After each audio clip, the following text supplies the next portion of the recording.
Chaque matin est une renaissance, un cadeau précieux que la vie nous offre. Pensez-y en vous éveillant. Marc Aurèle, le grand empereur et philosophe romain, voyait l'aube comme un appel à l'excellence, non comme une invitation à la paresse. Intégrer le lever matinal dans sa routine quotidienne n'était pas un choix mais un impératif pour lui, un moyen d'optimiser chaque jour. Il comprenait que le sommeil, loin d'être une perte de temps, est une restauration vitale de notre énergie, essentielle à nos accomplissements. Aujourd'hui, dans cette vidéo, nous plongeons dans 10 principes stoïciens fondamentaux, des clés pour forger des habitudes qui soutiennent vos ambitions à long terme. Gardez à l'esprit que les transformations majeures prennent racine dans de petites modifications quotidiennes. Ne sous-estimez jamais la puissance d'une matinée bien exploitée. Alors, avant de poursuivre, je vous lance un défi, ne zappez pas cette vidéo. Si vous êtes ici, c'est que vous aspirez à être plus, à être l'exception. Immergez-vous totalement dans ce qui va suivre et laissez chaque mot imprégner votre esprit. Bienvenue sur Sagesse Stoïcienne. Installez-vous confortablement, créez un espace propice à la réflexion et à l'apprentissage. Nous sommes sur le point de débuter un voyage enrichissant à travers les enseignements stoïciens. Alors sans plus attendre, plongeons dans notre premier point. Prêts? Commençons. Découvrez le démonia, le secret grec ancien pour des matins productifs et une vie épanouie.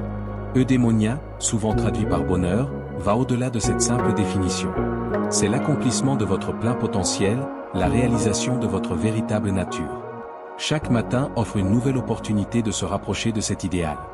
Des matins focalisés et productifs ne sont pas seulement des débuts de journée réussis, ils sont les fondations d'une existence riche et pleine.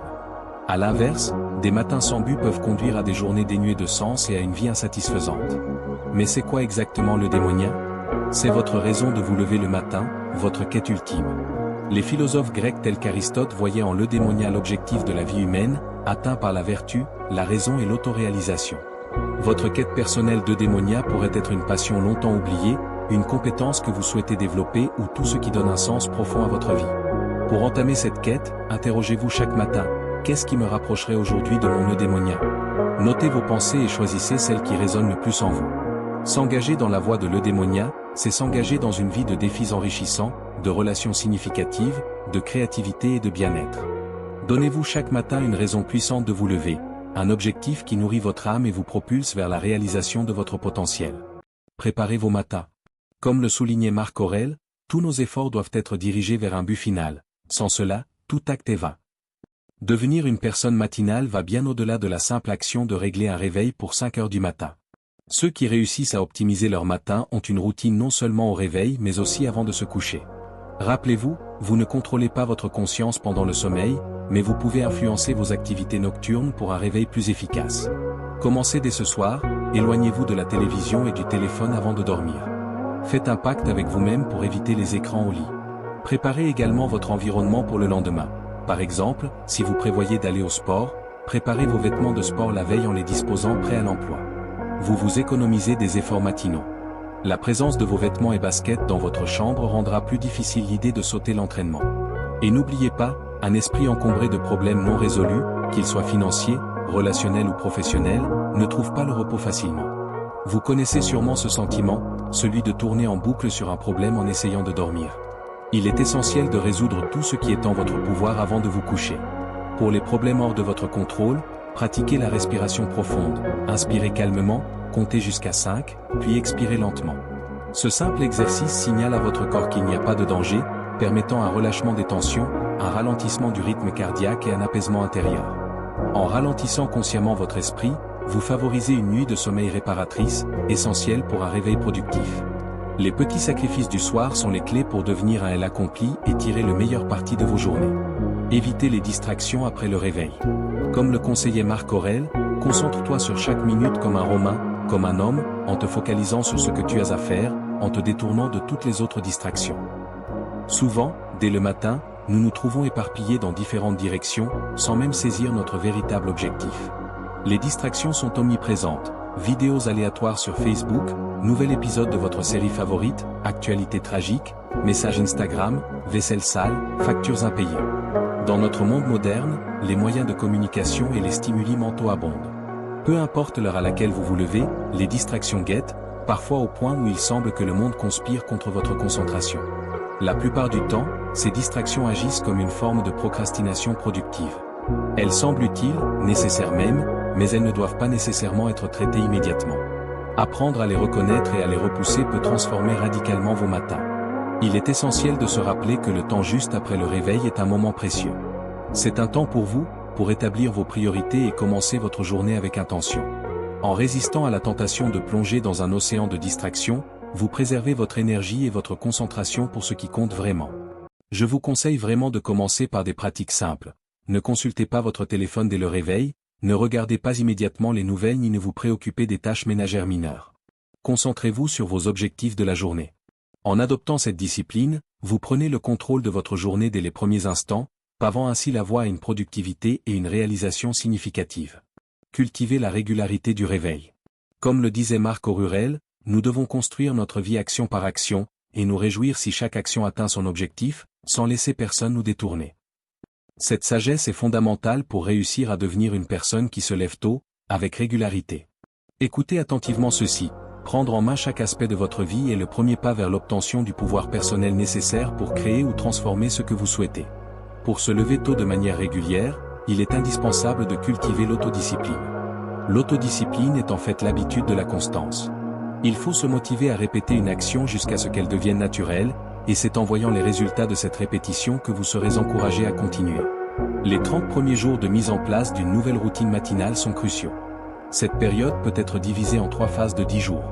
Chaque phase présente ses propres défis émotionnels et barrières mentales pour maintenir la nouvelle habitude.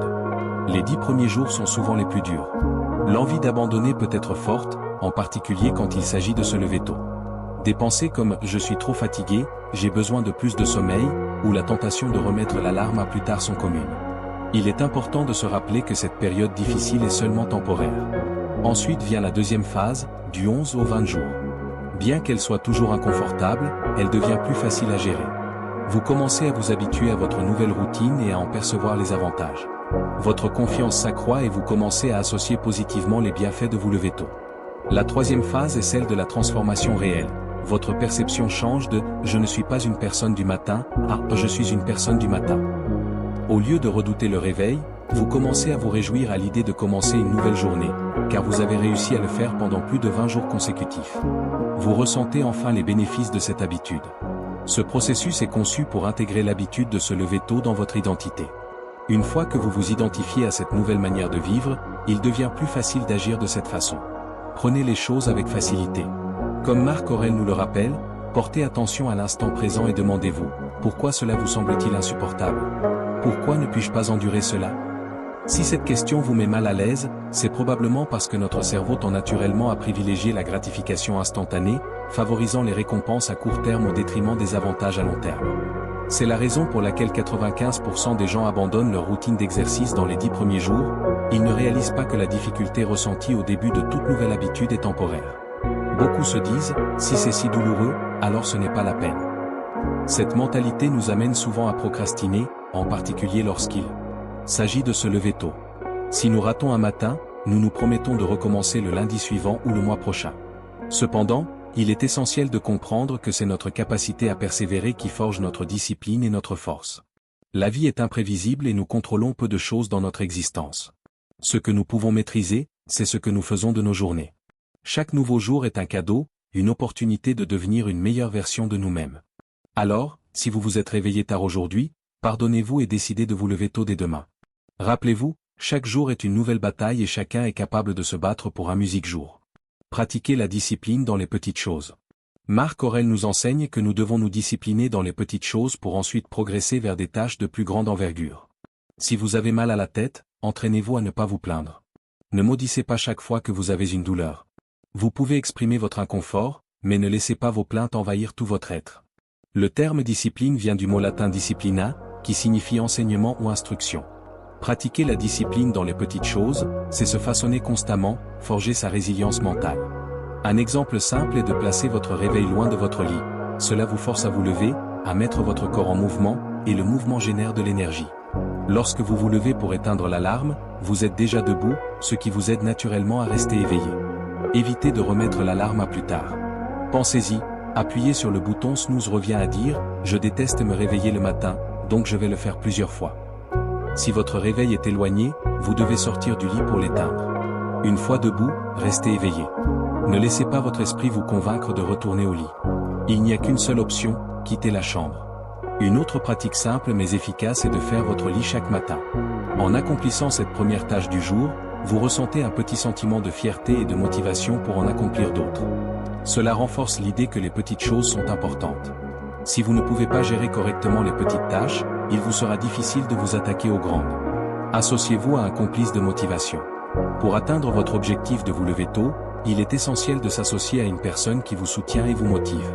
Cette collaboration est cruciale, car l'une des compétences les plus importantes dans la réalisation de nos objectifs est la capacité de rester engagé et motivé. Votre complice de motivation pourrait être un ami, un membre de la famille ou un collègue qui a déjà réussi dans l'objectif que vous poursuivez. Cette personne agit comme un pilier de soutien, vous encourageant et vous rappelant vos engagements, surtout lorsque votre détermination faiblit. L'avantage d'avoir une telle personne à vos côtés est indéniable. Cette relation crée un environnement de soutien mutuel où chacun tire inspiration et motivation de la réussite de l'autre. Ce soutien rend des défis individuels, comme se lever tôt, plus accessibles et gratifiants.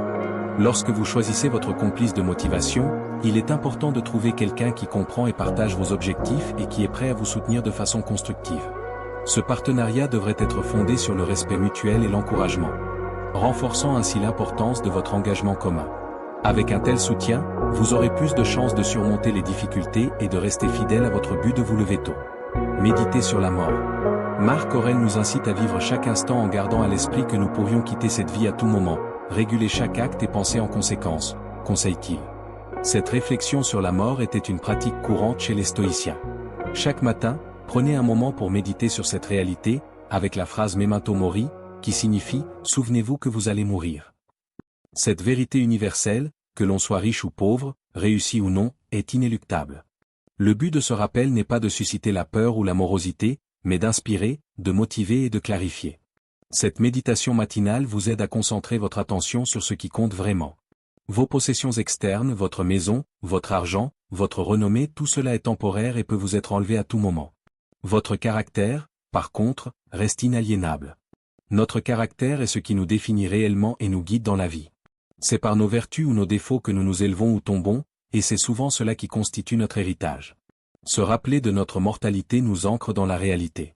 Pensez à la question que Steve Jobs se posait chaque matin. Si aujourd'hui était le dernier jour de ma vie, voudrais-je faire ce que je suis sur le point de faire aujourd'hui? Si la réponse est trop souvent négative, il est temps de changer quelque chose. Ne laissez pas passer l'opportunité de vivre pleinement votre vie. Être emprisonné dans des activités que vous détestez, ce n'est pas la mort que nous devons craindre, mais le fait de ne jamais commencer à vivre réellement. Pratiquez la visualisation négative. Marc Aurèle nous rappelle, chaque matin, préparez-vous à rencontrer aujourd'hui des personnes ingrates, arrogantes, malhonnêtes, jalouses et maussades. Elles agissent ainsi car elles ne distinguent pas le bien du mal. Les stoïciens préconisent de voir le monde tel qu'il est réellement, plutôt que d'imaginer une société idéale. La visualisation négative consiste à tempérer vos attentes et à être plus réaliste avec vous-même. Quels sont les scénarios défavorables qui pourraient se présenter? Comment les géreriez-vous? Cette approche vous permet de vous préparer au pire, vous mettant ainsi dans une meilleure position pour gérer les éventuelles difficultés. Prenons l'exemple du travail, si vous anticipez que votre patron pourrait être difficile, vous serez mieux préparé à faire face à son comportement. Si, par contre, il se montre agréable, cela sera une surprise positive. Mais dans tous les cas, vous resterez calme car vous êtes préparé. Imaginons maintenant que vous ayez une réunion importante avec un client pour conclure une grosse affaire. En visualisant au préalable les problèmes potentiels, comme le trac ou des questions difficiles de la part du client, vous vous préparez mentalement à rester serein et maître de vos émotions, augmentant ainsi vos chances de réussite. En anticipant les difficultés, vous réduisez la peur et l'anxiété liées à ces situations et vous vous préparez mentalement à les gérer efficacement si elles surviennent. Dans notre dernière référence à Marc Aurèle, il exprime sa gratitude, « Je suis redevable au Dieu d'avoir eu de bons grands-parents, de bons parents, une bonne sœur, de bons enseignants, de bons associés, de bons parents et amis. » Presque tout est bon. Marc Aurèle, avec humilité et honnêteté, reconnaît l'importance de ceux qui l'ont aidé à développer ses valeurs et son éthique. Il nous montre l'importance d'être reconnaissant envers ceux qui ont contribué à façonner notre être. Nous pouvons adopter cette pratique en tenant un journal de gratitude. Tenir un journal de gratitude est un processus simple mais puissant. La gratitude ne doit pas se limiter aux grandes choses de la vie. Commencez par apprécier les petites choses et reconnaître que rien n'est trop insignifiant pour être apprécié. Chaque jour, notez 3 à 5 choses pour lesquelles vous êtes reconnaissant. Cela peut aller d'une journée difficile au travail contrebalancée par le réconfort de votre famille ou de votre animal de compagnie, ou simplement la gratitude d'être en vie. Pratiquer la gratitude avant de vous endormir contribue non seulement à une meilleure qualité de sommeil, mais vous prépare aussi à vous lever le lendemain avec une perspective positive. Rappelez-vous, votre première pensée le matin est souvent influencée par votre dernière pensée avant de dormir. Si vous vous endormez avec des pensées positives et reconnaissantes, vous vous réveillerez avec la même énergie. Choisissez donc chaque soir de créer une attente positive pour le lendemain. Soyez reconnaissant, pardonnez-vous les erreurs de la journée et engagez-vous à faire de votre mieux le jour suivant. Rappelez-vous, les choses ne changent pas, c'est nous qui changeons. Si vous avez apprécié cette vidéo, n'oubliez pas de consulter notre playlist complète sur le stoïcisme pour approfondir votre compréhension. Aidez-nous à partager cette philosophie enrichissante. Merci d'avoir regardé. N'oubliez pas d'aimer la vidéo et de vous abonner à la chaîne si vous avez trouvé ce contenu utile. Je vous laisse avec 2 autres vidéos que vous pourriez trouver intéressantes. À très bientôt.